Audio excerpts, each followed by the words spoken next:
Hi crafty friends, it's Audra Monk the Crafty Yogi and welcome to the Crafty Corner.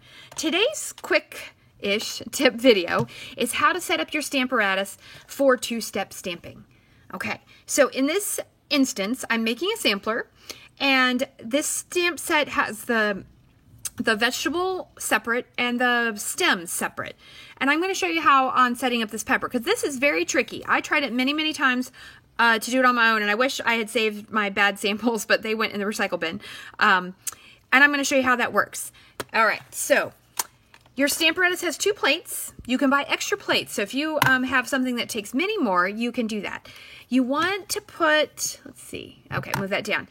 You want to put when you store it, the magnets I normally put them on the back, but you don't want to store this, see, like that. It doesn't go down. You can break your plate. So you want to have that out and next to it when you store it. Okay, so I'm going to put it in. You just put it in from straight up, and then I'm going to open both, so now I can get to business. All right. I'm going to use the pepper and the little stem. Okay, so you want to have lots of scrap paper because it's going to take you a couple goes. I want this kind of to come in the middle because of the way we're going to stamp it later, which is in a second video, which you can watch, and it'll show you how I did it for the sampler, which I'll show you in a moment. Okay, so I just want to make sure that my pepper is kind of centered. And then, let me see, slide this over a second. And then you want to make sure you get the stamp flat. So I tend to start at one end and carefully push it down so there's no bubbles, okay? Now, hold on to your other piece. We'll do that in a second. So I'm going to ink this. This is in Crushed Curry. All right, and I'm going to put my magnets on. Don't let your magnets touch each other. A demo friend of mine said it's like teenagers. They should be close, but not too close. All right, and then we're going to ink our pepper on here. Very good. Okay, next, you take your second piece. And don't move your paper. On your stamped image, you're going to lay this down. And what do you think? Can I get lucky and get it on 1 or 2 tries? I'll tell you, sometimes it takes a lot. And so I'm trying to look at where not the outer edge of the stamp, but the part where the image is. And then part of the problem, see how it sticks to my finger, is getting it to stay there. So you can take your pick-me-up tool and hold on to it if you need to. So you want to look right above and try to line those little notches up, and then I'm going to leave it there. Then you take your plate coming from the other side and you push it down. Okay, now let's hope my paper didn't move. You know what? I think it moved. Let's try it again. Because if your paper moves, then you got to start over.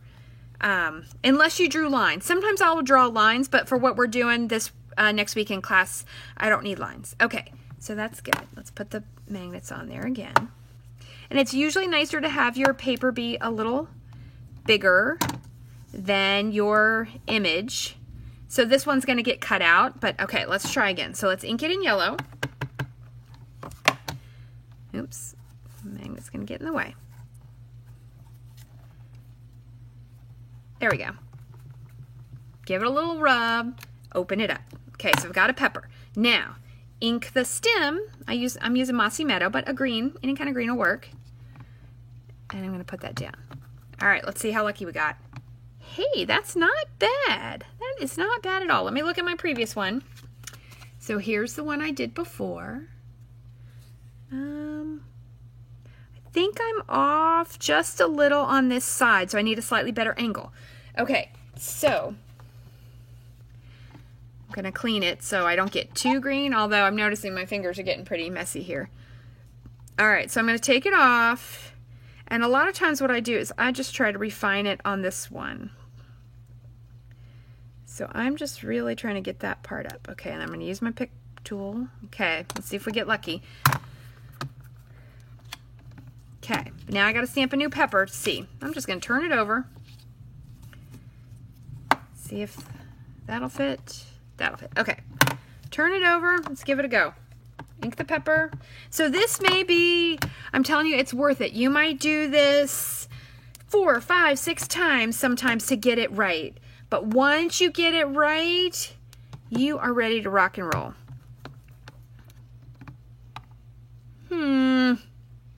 I think it should be slightly up. That's pretty close. But I'm going to be a nitpicker here just so you can see that.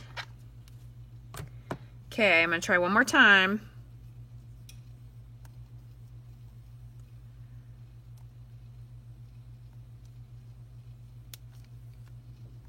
Okay, let's try that. And I could be doing, sometimes, I'm going to tell you, sometimes you do it worse than the first time. Okay, oops, and look, I'm reusing because I'm just using scraps. That's the cool thing about Stampin' Up! Paper is that it is so good, you can use the other side. All right, let's give it a go again. So it's definitely a little bit of a process of trial and error. And luck. I think a little luck comes into play too. Okay, let's get some green up here.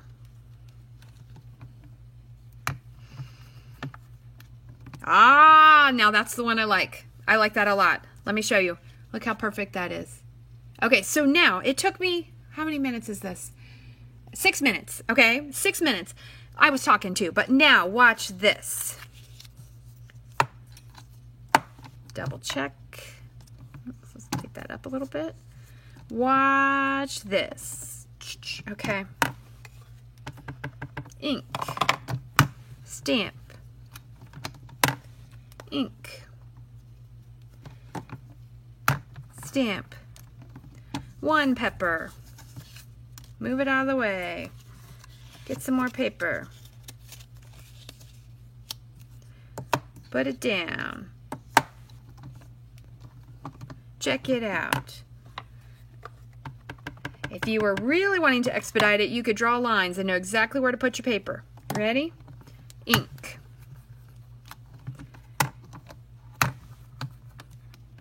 Look at that. I could make peppers for days.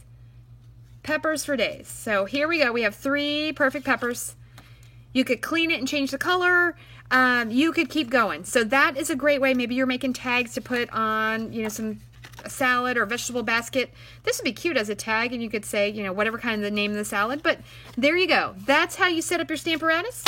See the next, the other video, which shows you how to change where your paper goes. So thank you so much for stopping by. I will see you next time. Stay crafty.